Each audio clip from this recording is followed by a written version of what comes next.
இன்று நான் உங்களிடம் ஒரு மாபெரும் மனிதரை பற்றி பேசப் போகின்றேன். ஸ்டீவ் ஜாப் என்று அழைக்கப்படும் அவர் ஒரு உலக புகழ் பெற்ற ஒரு மனிதர்.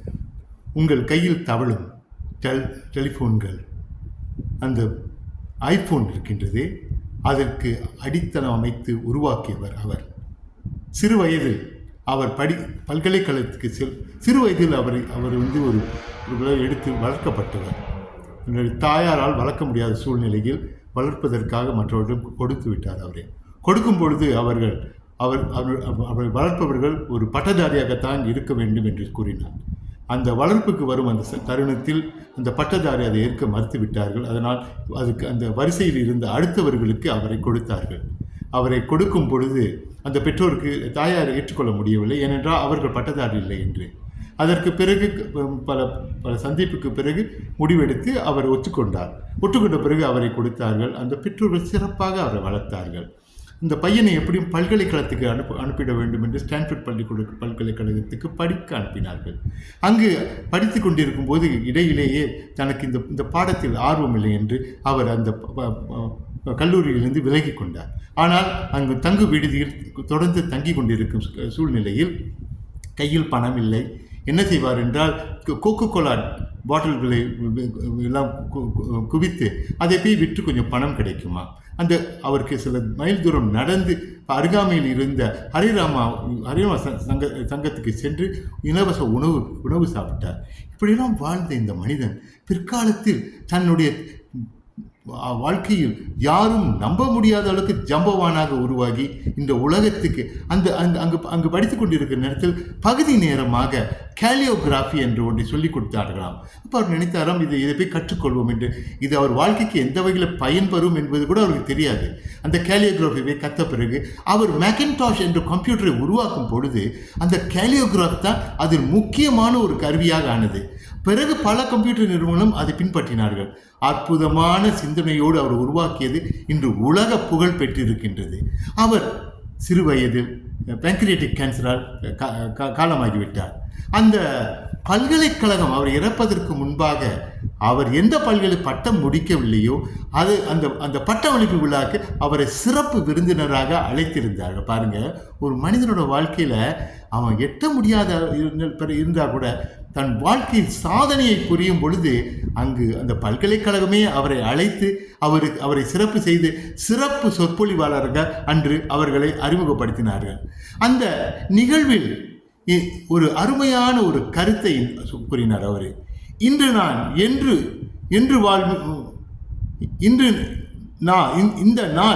எனது வாழ்வில் கடைசி நாளாக இருந்தால் நான் எதையெல்லாம் செய்ய போகின்றோனோ அதை நான் இன்று செய்வேனா என்ற ஒரு கேள்வியை தனக்குள்ளே எழுப்பிக் கொள்வாராம் அன்றாடம். அவரது பதில் இல்லை என்று தொடர்ச்சியாக இருந்தால் தன் வாழ்க்கையில் மாற்றம் கொண்டு வர வேண்டும் என்பதை உணர்ந்தார்.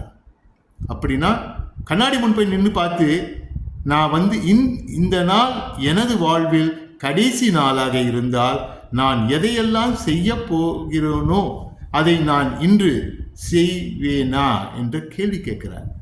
இல்லை என்று வந்துவிட்டால் மாற்றம் தேவை என்பதை உணர்கின்றார். உணர்ந்தவுடன் அந்த மாற்றத்துக்கான அடித்தளத்தை அமைத்து அதிலிருந்து தான் அவருடைய சிந்தனை இன்று வளர்ந்து இந்த உலக அளவுக்கு அவருடைய புகழ் மறைந்தாலும் வாழ்ந்து கொண்டிருக்கின்றார். ஒவ்வொரு கைகளில் தவழும் ஐபோன் இது அத்தாட்சி, இது நமக்கு இதெல்லாம் தெரியும். ஆனால் அவர் காலத்தில் இருந்த ஐபோன் சிறியதாக இருந்து இன்று கால ஓட்டத்தில் அது பெரிய அவர் இல்லாதது ஒரு பெரிய இழப்பு என்று தான் சொல்ல வேண்டும். அவர் பிக்சல் என்ற இன்னொரு நிறுவனத்தை உருவாக்கி மிக்கி மவுஸ் சிறந்த கார்ட்டூன்களை உருவாக்கினார். பாருங்க, அவருடைய கல்வி குறைவாக இருந்தாலும் அவருடைய திறமையை மற்ற வழிகளில் அதனால் நாம் படிக்கவில்லை, நாம் பட்டம் பெறவில்லை என்பதை கவலைப்படாதீர்கள்.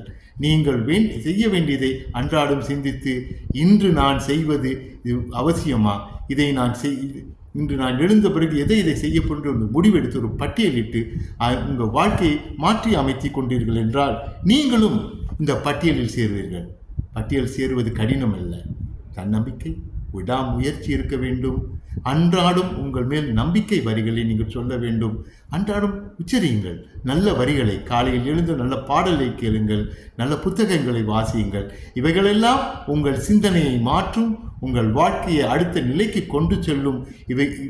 அப்பொழுதுதான் நீங்கள் நினைத்ததை சாதிக்க முடியும், நீங்கள் உங்கள் கனவுகளை சாதிக்க முடியும், உங்கள் இலக்குகளை அடைய முடியும். இவைகளெல்லாம் அடைவது கடினமே கிடையாது. ஆனால் விடாமுயற்சி விடாமுயற்சி விடாமுயற்சி அன்றாடம் எழுந்து இவைகளெல்லாம் நீங்கள் உச்சரித்து நீங்கள் நம்பிக்கையோடு ஒரு செயல் திட்டத்தை வகுத்து நம்புங்கள், உற்சாகமாக செயல்படுங்கள், ஒரு செயல் திட்டத்தை தீட்டுங்கள், அதற்கு பிறகு அதை நடைமுறைப்படுத்துங்கள், நேரத்தை பொன்னானாக மதியுங்கள். இவைகளெல்லாம் செய்தீர்கள் என்றால் நிச்சயம் வெற்றி அடைவீர்கள் என்பது உன்னதம். நிச்சயம் நிச்சயம் நிச்சயம் என்று கூறி இந்த சேனலை சப்ஸ்கிரைப் செய்யுங்கள். நீங்கள் சப்ஸ்கிரைப் செய்தால் இன்னும் அருமையான வீடியோக்களை நான் போடுவதற்கு வசதியாக இருக்கும். இன்னும் அருமையான ஒரு பாடலை ஏற்றியிருக்கின்றேன்.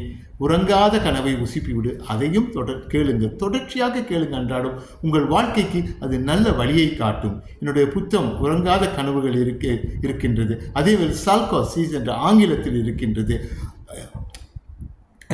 ஆனந்தி அவர்கள் என்னுடைய புத்தகத்தை த புக் ஷோ அதில் அருமையாக என்னுடைய புத்தகத்தின் பற்றி ஒரு விரிவான கருத்துக்களை போட்டிருக்கின்றார். அதையும் படித்து பாருங்கள். அதற்கு பிறகு இந்த புத்தகம் எந்த அளவு உங்களுக்கு பயனாக இருக்கும் என்று, இந்த நாள் உங்களுக்கு சிறப்பாக அமைய வேண்டும் என்று வாழ்த்தி கூறி உங்களிடம் விடைபெறுவது ரேனா வேணுகோபால்.